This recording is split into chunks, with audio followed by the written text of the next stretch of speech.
Assalamualaikum warahmatullahi wabarakatuh. Alhamdulillahi rabbil alamin. Wabihi nasta'inu ala umuri dunya waddin. Wassalatu wassalamu ala sayyidil mursalin Sayyidina maulana Muhammadin wa ala alihi wa sahbi ajmain, amma ba'd. Faya ibadallah, ittaqullah haqqa tuqatihi wa la tamutunna illa wa antum muslimun.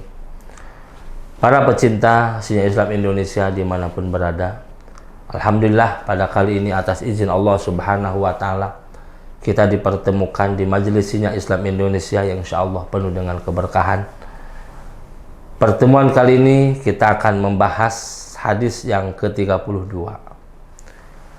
Al-hadis as-sani wa salasun, hadis yang ke-32 fi sahihi Muslim an Anas qol, di dalam Sahih Muslim dari Anas bin Malik berkata, laqad ra'aitu Rasulullah sallallahu alaihi wa alihi wasallam wal hilaq yahlikuhu wa atafa bihi ashabuhu fama yuriduna an taqa sya'ratan illa fi yadi rajul minhum. Masyaallah. Ini masih tentang masalah tabarruk. Kata Anas bin Malik, sungguh aku telah melihat Rasulullah sallallahu alaihi wasallam wal hilaq yahlikuhu, ada halakoh kumpulan orang. Mereka sedang berkumpul, wa atafa bihi ashabuh, dan sedang berputar ya sahabat-sahabat Rasulullah SAW. Fama yuriduna an taqa sya'ratan illa fi yadi rajul minhum. Tidaklah mereka menginginkan untuk supaya apa? Rambut Rasulullah sallallahu alaihi wasallam illa fi yadi rajul minhum, ada di tangannya, ingin memegang rambut bekas potongan Rasulullah sallallahu alaihi wasallam. Masya Allah, ya Rahman ya Rahim. Begitu indahnya, begitu hebatnya Rasulullah, sampai rambutnya pun jadi rebutan. Masya Allah. Maka jelas ya, di dalam Al-Quran diceritakan Allah tidak akan menyiksa satu kaum wa anta fihim, kalau Rasulullah SAW ada di tengah-tengah kaum. Rasul tidak akan menimpakan bencana, Rasul tidak akan menimpakan berbagai macam musibah yang luar biasa wa anta fihim, kalau Rasul ada di tengah-tengah kaum. Sekarang Rasul tidak ada, maka jasad Rasul ada di Madinah. Sampai kemarin waktu Covid, WHO mengumumkan kota tersehat adalah Madinah Al-Munawwarah. Luar biasa. Wa anta fihim, Rasul ada di tengah, maka tidak akan terkena musibah dan lain sebagainya. Di kita jauh, Rasul tidak ada di kita. Maka tepat ulama, hadirkan Rasul dalam diri kita. Bagaimana cara menghadirkan Rasul dalam diri kita? Lisan, basahi lisan ini dengan sholawat. Tubuh kita mengikuti amalan Rasulullah Sallallahu Alaihi Wasallam. Bagaimana cara sholat Rasul? Bagaimana cara dakwah Rasul? Bagaimana cara berdagang Rasul? Bagaimana cara berinteraksi Rasul? Bagaimana cara berumah tangga Rasulullah SAW? Bagaimana muasyarahnya Rasul? Hadirkan Rasul dalam diri kita. Lisan basah dengan sholawat, badan kita mengikuti Rasulullah SAW dalam ibadah, muasyarah, muamalahnya, dan dalam dakwahnya, pikiran kita mengikuti seperti pikiran Rasul. Apa yang dirisaukan Rasul? Rasul tidak pernah merisaukan uang. Rasul tidak pernah merisaukan materi. Tapi yang Rasul risaukan adalah umat dan kehidupan setelah mati. Allah ya Rahman ya Rahim. Maka hadirkan itu. Kita hadirkan minimal bagaimana nanti. Apakah saya akan masuk surga atau tidak? Apakah istri saya nanti akan selamat atau tidak? Apakah anak saya akan selamat atau tidak nanti di akhirat? Itu risaunya Rasul, itu risaunya kita. samakan dengan risonya Rasul terhadap umat. Masya Allah, ya Rahman ya Rahim. Begitu dicintai Rasul. Dan mudah-mudahan kita termasuk hamba Allah yang cinta kepada Rasulullah sallallahu alaihi wasallam. Al-hadis as-salis wa salasun, hadis yang ke-33. An Yazid bin Aswad fi hadis hajjatil wada. Qala falamma shalla subha in harafa jalisan pastaqbalan nasa biwajhihi wa dzakara qissatar rajulain alladzaini lam yusalliya. Qala wa nahadu an-nas ila Rasulillah sallallahu alaihi wasallam wa nahabtu ma'hum wa ana yawma idzin ashabbur rajul wa ajladuhum.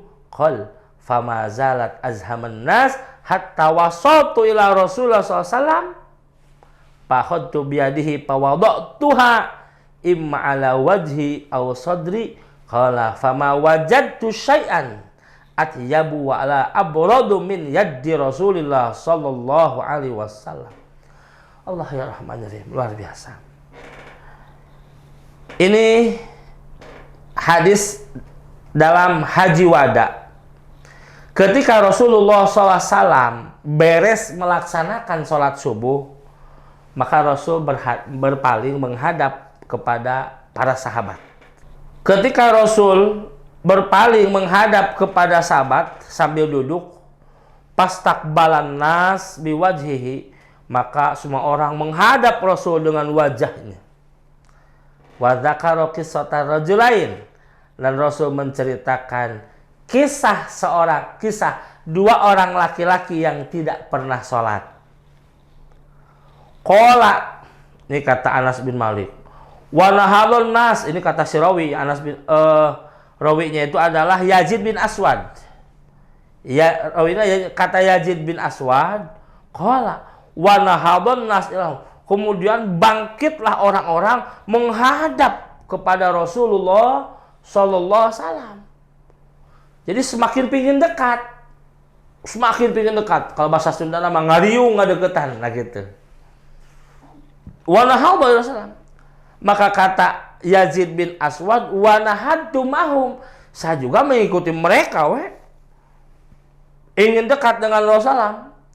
Padahal pada hari itu ana yauma idzin asyabbur rijal, saya pada itu adalah orang yang paling muda di sana, laki-laki yang paling muda. Wa ajladuhum, ya paling muda, kulitnya gue paling segar lah gitu. Qala pamazil tu azhaman nas, ya berdesak-desakan dengan orang-orang. Hatta wasal tu ila, sampai saya bertemu dekat dengan Rasulullah sallallahu alaihi wasallam.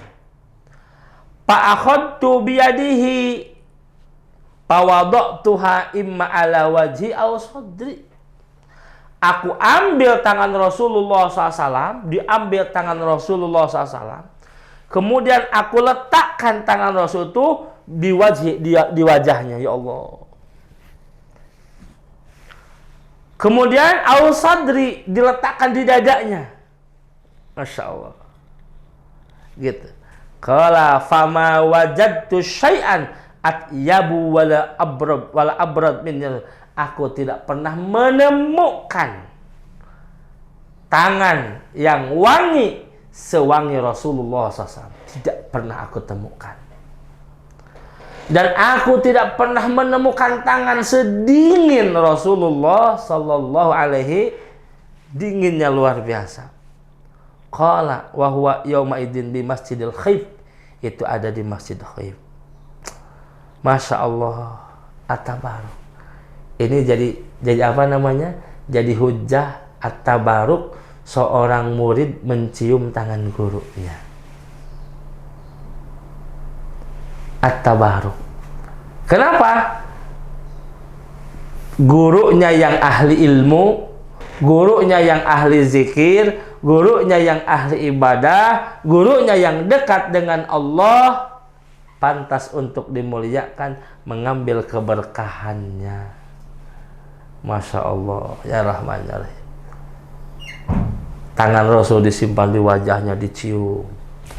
Tangan Rasul disimpan di dadanya, Masya Allah, luar biasa. Allahu Akbar, qayyum la haula wala quwwata illa billah.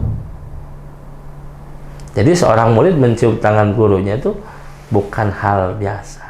Bukan hal yang bid'ah, tapi hal yang sunnah at-tabaruk bi athari sholih.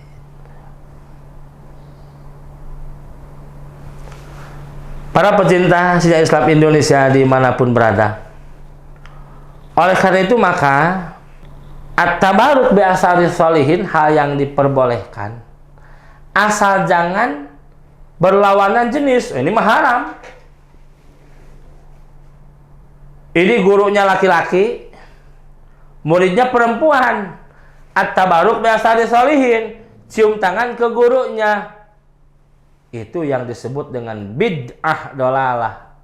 Haram, nggak boleh.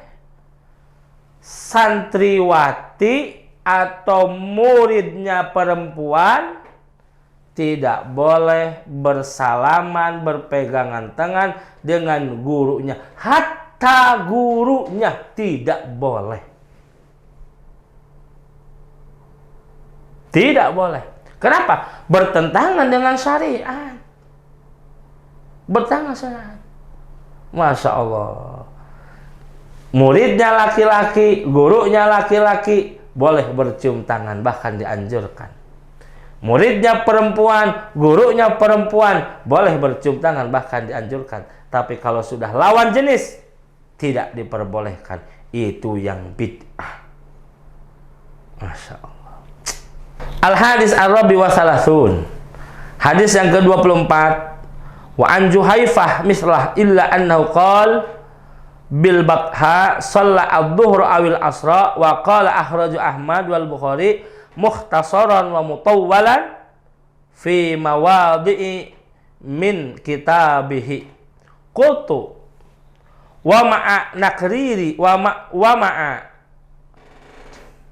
nakriri Rasulullah sallallahu alaihi wasallam lil mutabarrikin bit tamassuh bihi huwa aidan yumkinu ayyasla aslan lil musafahah ba'da salati subhi asri liqrari Rasulullah sallam laha ba'da salati subhi fi hadisil awal an Yazid bin Aswad wa ba'dal asri fi hadisi Juhaifah wa la yadur asyak fi dhuhri awil asri li'anna al-ghalib bis safar wal hajj huwa al-jam'u bainahuma min fi'lihi sallallahu. Masya Allah, ini hadis dari Juhaifah mislah illa annahu qala bil batha shalat adh-dhuhra. Rasul salat duhur dan atau salat asar. Dalam hadis Bukhari yang mukhtasar, yang ringkas atau mutawwal yang dipanjangkan dalam beberapa kitab, maka komentar daripada penulis ini wa ma'an nakrir beserta iqrarnya Rasulullah sallallahu alaihi wasallam untuk yang mengambil keberkahan dari Rasul bitamassuh bi'aidan, itu adalah ayaslah aslan lil musafahah, tentang musafahah, bersalamannya sahabat kepada Rasulullah SAW. Sehabis saat asar atau duhur, mereka suka bersalaman dengan Rasulullah Sallallahu Alaihi Wasallam. Maka dalam hal ini, sehabis salat asar atau duhur di sini, ya, kalau bersalaman itu bukan bid'ah. Bahkan setiap waktu pun bersalaman bukan perkara bid'ah. Jelas, bersalaman sehabis salat bukan perkara bid'ah. Lah kenapa ini asar duhur? Karena ini dalam safar. Safar biasanya salat di jamak, duhur dengan asar, maghrib dengan isya. Fi kulli waqtin ba'da subhi, jelas itu riwayatnya tadi Yazid bin Aswad, ba'dal asri riwayat Juhaifah, maka jelas bersalaman sehabis salat bukan perkara bid'ah. Kan bersalamannya hanya sehabis salat asar, betul, tapi kemungkinan kayak dalam safar salatnya di jamak, berarti jadi hukum duhur asar bersalaman. Sehabis duhur bersalaman, sehabis salat asar bersalaman, sabis salat maghrib bersalaman, sabis isya bersalaman, sabis subuh bersalaman, dan manfaatnya gede. Sehabis sholat bersalaman manfaatnya gede. Apa manfaatnya? Akan terbina harmonis sesama jamaah masjid, akan terbina ikatan yang erat sesama jemaah masjid, akan terbina ukhuwah wataniyah, ukhuwah islamiyah ketika bersalaman sehabis sholat. Masya Allah, hikmahnya besar. Melihat hikmahnya besar karena umat Islam adalah satu. Agama Islam adalah, umat Islam adalah umat yang harus bersatu. Mari disatukan dengan bersalaman sehabis sholat, menjalin ukhuwah islamiyah, ukhuwah wataniyah dalam bingkai negara Indonesia. Masya Allah. Al-hadis al-hamis wassalasun, hadis yang ke-35, fi sahihi Muslim an Anas, laqad ra'aitu Rasulullah sallallahu alaihi wasallam wal hilak yahlikuhu wa tafa bihi ashabuhu fama yuridun an taqa sya'ratan illa fi yadi rajul minhum wa haditsul Hudaybiyah al-masyhur fit tabaruk bi busaqi Rasulillah sallallahu alaihi wasallam wa nukhamatihi wa syarhihi al-Allamah Ibnu Qayyim fil haddi fama akhadha illa taharatul busaq wa lam yushir ila tabaruk bi kalimati rahimahullah. Masya Allah, ini hadis sebetulnya udah tadi kita jelaskan, tapi ada tambahannya. Yang pertama, ini adalah sahabat mengambil keberkahan dari rambut Rasulullah Shallallahu Alaihi Wasallam. Yang kedua, hadis Hudaybiyah al-masyhur, sahabat tabaruk mengambil keberkahan di busok dengan air ludahnya Rasulullah Shallallahu Alaihi Wasallam. Dengan air ludah Rasulullah, Masya Allah. Kalau Rasul meludah jadi rebutan orang. Jadi rebutan orang Rasul meludah. Maka kalau air ludah Rasulullah haram dilangkahi. Nggak boleh. Kalau umpama ada air ludah Rasulullah SAW, itu jangan dilangkahi. Begitu mulianya air ludah Rasulullah Sallallahu Alaihi Wasallam. Ada ulama berpendapat air ludah seorang hufaz, seorang hafiz, hamilul Quran, yang lisannya basah dengan Al-Quran, yang hatinya, di dalam hatinya ada Al-Quran 30 juz di dalam hatinya. Al-Quran itu sudah dia fahami, dia hafal luar biasa. Maka bibirnya senantiasa basah dengan Al-Quran, ludahnya tidak sopan kalau dilangkahi. Ini ada ludah bekas hafid yang senantiasa basah bibirnya dengan Al-Quran, yang di dalam hatinya penuh dengan Al-Quran. Air ludahnya kita injak, air ludah kita langkahi, tidak sopan, tidak adab. Air ludah itu adalah ludah jadi saksi bahwa dia adalah menghafalkan Al-Quran. Beda dengan air ludah kita. Nggak apa-apa air ludah kita diinjak. Kenapa kita? Karena banyak ngegosipnya daripada banyak dengan Al-Qurannya. Masya Allah ya Rahman ya Rahim. Wa nukhamatihi, bahkan dahaknya pun jadi rebutan. Ada hak kita, siapa sih yang mau lihat? Dahak kita siapa sih yang mau ngambil? Lihatnya pun jijik. Dahak Rasul, Masya Allah.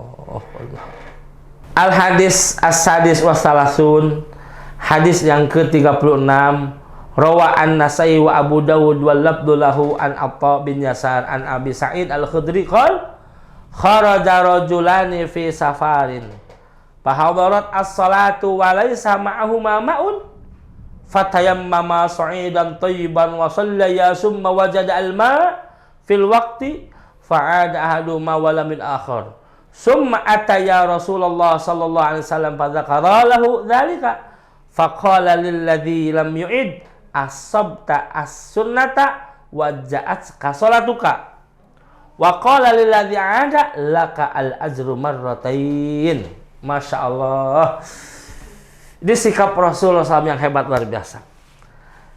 Dari Abi Sa'id al-Khudri, beliau berkata, dua orang laki-laki sedang safar. Ketika di tengah perjalanan datang waktu sholat, sudah masuk waktu sholat. Walai sama ma'un, dia tidak membawa air dan tidak menemukan air tempat itu.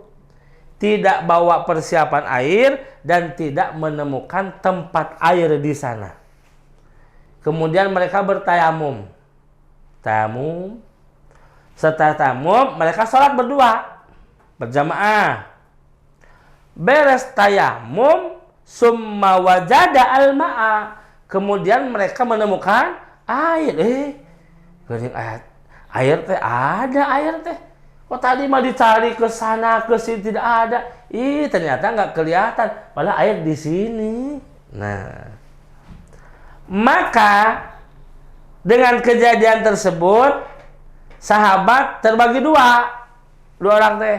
Kata seorang lagi, yuk sholat lagi yuk. Enggak usah sholat lagi. Kenapa? Kan udah cukup dengan tadi. Ya kan tadi mah sholatnya tayamum. Kan tahu malis tibati sholat, hanya mengambil kebahan mengerjakan sholat ketika tidak ada air. Ternyata air teh ada. Tidak kelihatan tadi mah ya, dan itu ada dekat kita. Enggak, saya mah nggak sholat lagi. Ya udah, saya mah kalau nggak sholat lagi takut sholat tadi tidak sah. Maka saya mau sholat lagi, udah aja, saya mah sholat sendiri ya, sholat sendiri. Sahabat. Nah, karena terbagi dua, ada yang satu tidak sholat lagi, yang satu lagi sholat, mengulang lagi sholat. Akhirnya kan sahabat, siapa yang benar ya? Saya atau dia? Nah, di dalam hatinya, siapa yang maksudnya? Maka dia mengadu kepada Rasulullah Sallallahu Alaihi Wasallam, menceritakan hal tersebut kepada Rasulullah SAW. Pada karodalika, ketika sehabis menceritakan hal tersebut kepada baginda Rasulullah, maka kata Rasulullah SAW, untuk orang yang tidak mengulangi lagi sholat sehabis tayamum, sholat dengan tayamum, untuk orang yang tidak mengulangi asobta as-sunnata wa ajja'at kasolatuka, maka kamu tepat, asobta as-sunnata, pilihan kamu tepat, kamu sesuai dengan sunnah, dan sholat kamu cukup, tidak usah diulang lagi. Ini kata Rasulullah. Kalau begitu ya Rasulullah, saya gimana? Kata orang yang mau ngulang.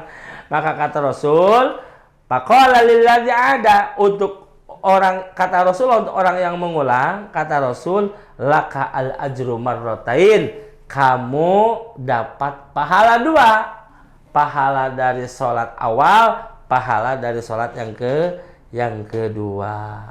Apa intinya?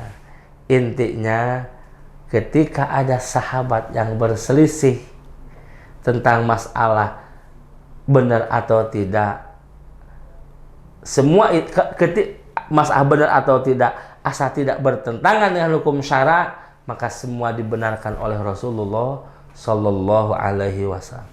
Selamanya benar. Maksudnya apa? Maksudnya apa?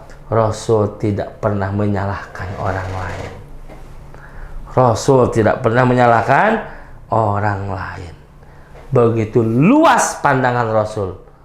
Begitu ketika Rasul melihat, memecahkan masalah yang dipandang oleh Rasul, Rasul memecahkan masalah, menghadapi masalah, bertemu dengan sahabat penuh dengan kecintaan. Masya Allah. Paqaulu salam lil awal, perkataan Rasul untuk yang pertama, asobda as-sunnah, kamu telah, pilihan kamu tepat sesuai dengan sunnah. Yang disebut sunnah adalah at-tariqah al-wajibah, jalan yang wajib. Wa sharabi la qada alaihi, berarti jelas cukup, pilihan kamu cukup, tidak usah di ini. Wa qaul sani, untuk yang kedua, yang mengulangi lagi sholat dengan sebab ihtiyat, maka Rasul kamu berikan, maka Rasul mengatakan kamu mendapatkan dua pahala. Ini adalah kabar gembira Rasul kepada dua sahabat. Oleh karena itu, maka sikap yang diambil oleh Rasulullah SAW ini pun harus menjadi sikap kita ketika kita melihat masalah, maka jangan dari sudut pandang, harus dari berbagai macam sudut pandang. Supaya apa? Supaya tidak mudah menyalahkan. Supaya tidak mudah menyalahkan. Dan supaya membuat orang semangat dalam beramal. Demikian yang dapat saya sampaikan. Mudah-mudahan pertemuan ini memberikan wawasan yang luas kepada kita, pemahaman yang luas kepada kita tentang masalah sunnah dan bid'ah. Oleh karena itu maka jangan terjerumus, jangan jangan mudah kita mengatakan bid'ah kepada orang yang beda dengan kita. Billahi taufiq. Assalamualaikum warahmatullahi wabarakatuh.